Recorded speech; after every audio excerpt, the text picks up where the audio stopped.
Bismillahirrahmanirrahim.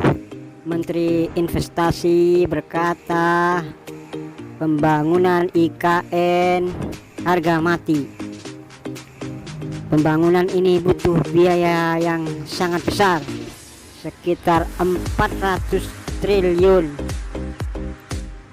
Saya tidak setuju dengan pembangunan IKN yang butuh biaya yang sangat besar ini. Kenapa?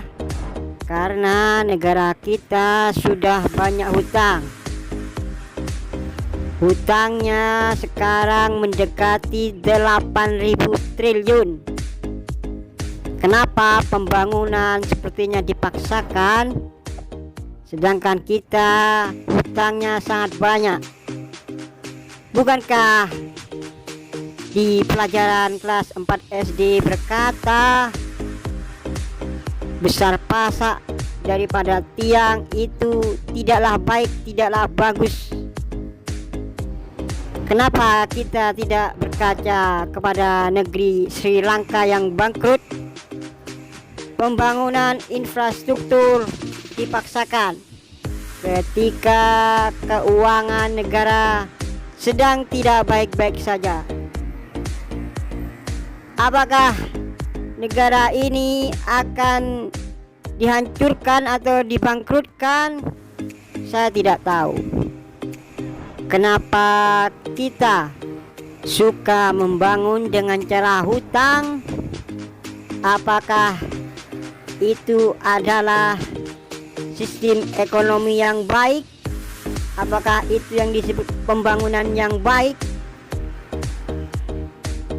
Pendapatan lebih kecil daripada pengeluaran.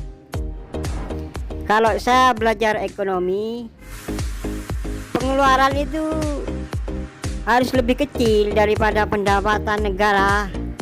Ini kok ilmu pelajaran sekolah kok tidak dipraktekkan? Apakah di sini ada nilai-nilai positif atau nilai-nilai kebenaran atau nilai-nilai kewarasan? Saya bertanya. Yang saya takutkan bila kita suka membangun sedangkan uangnya tidak ada, sukanya hutang dan hutang, negara kita akan hancur, bangkrut seperti Sri Lanka. Jadi saya tidak setuju pembangunan IKN. Sekali lagi, saya tidak setuju dengan pembangunan IKN.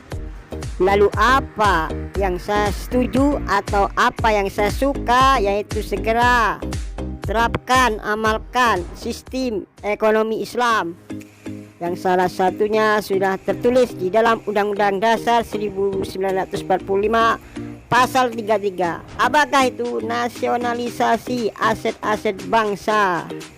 Ya.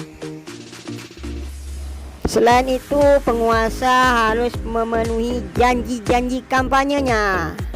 Itu 100 janji kampanyenya sudah terlaksana apa enggak? Ya.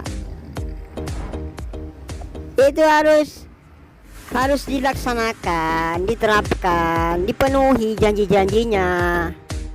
Jangan cuma janji-janji.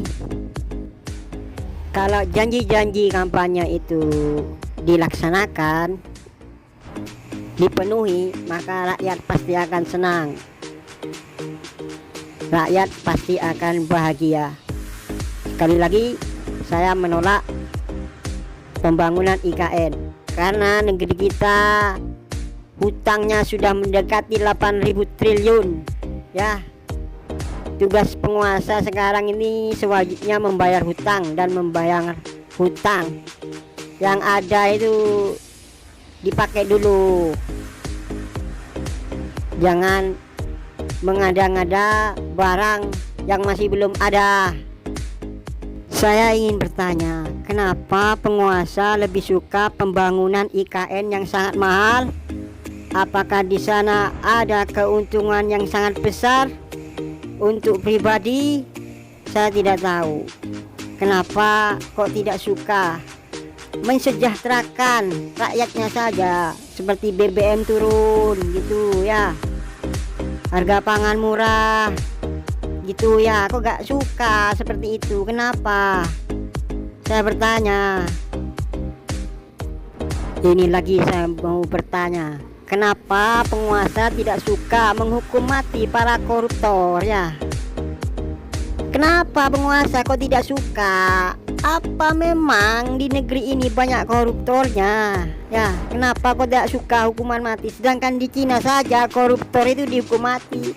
Kalau di Indonesia hukumannya seperti itu ringan. Tidak bisa menyebabkan para calon koruptor itu takut. Ya, kenapa? Kalau di negeri kita ini baik-baik saja, kenapa para koruptor kok tidak dihukum mati? Seperti halnya negara Cina. Cina komunis saja menerapkan hukuman mati. Kita negara yang beragama kok takut menerapkan hukuman mati? Itu pertanyaan besar dari saya. Apakah saya Pancasila? Kalau saya Pancasila pasti menerapkan nilai-nilai agama untuk membangun negeri ini. Karena agama berisi kebenaran, tidak ada yang salah dalam ajaran agama.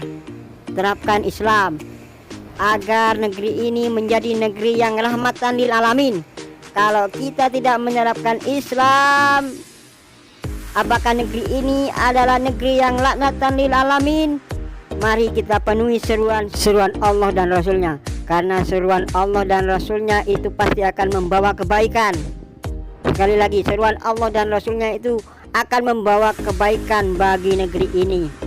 Tidak ada yang salah dari ajaran-ajaran Islam. Bila Islam diterapkan, maka negeri kita akan menjadi negeri yang rahmatan lil alamin. Sekian dulu masukan dari saya. Kebenaran itu dari Allah dan kesalahan itu dari saya, manusia yang masih proses belajar untuk berkata yang benar. Demi negeri kita tercinta, demi kemakmuran negeri kita, demi keadilan negeri kita, demi kesejahteraan negeri kita. Jangan lupa klik tombol subscribe agar kamu bisa melihat daftar dari video-video kami. Terima kasih.